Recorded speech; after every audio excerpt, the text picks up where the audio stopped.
So, hi everyone! So, ito po ay sa San Jose Occidental, Mindoro. So, kung nakikita nyo yan, yan po yung paggawaan ng mga asin, guys. So, dito kasi sobrang init ng weather po dito sa Occidental, Mindoro. Kaya naman, ang asin po, guys, dito po talaga ang maraming paggawaan po ng asin.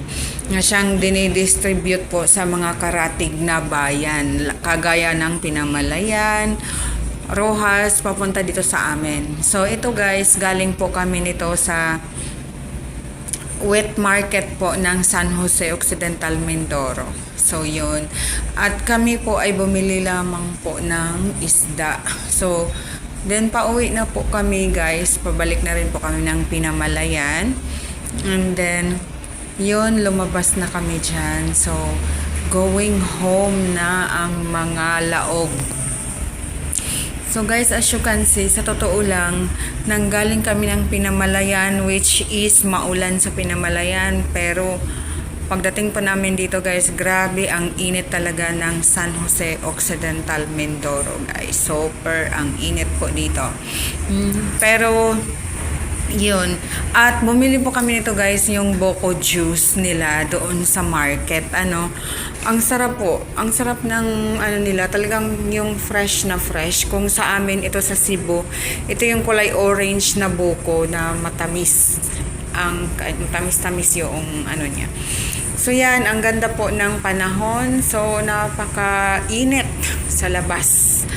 Okay, and then mahaba-habang drive po ito guys kasi galing po sa Occidental Mindoro, which is San Jose. Mga 3 hours pa po ang biyahe namin bago kami makarating ng Pinamalayan. So yun, nagkatuwaan lang. So bigla ang lakad lang po talaga ito, no?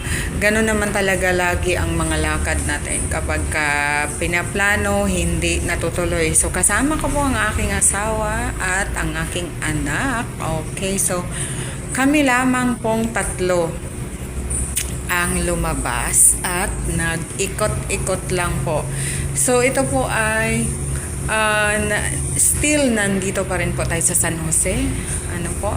So ito, yan po yung mapapansin nyo, napakapatag lang. Diba? So guys, ang San Jose po ay yung doon sa pinakabayan po niya is sobrang patag lang po talaga. And then may dagat, yun.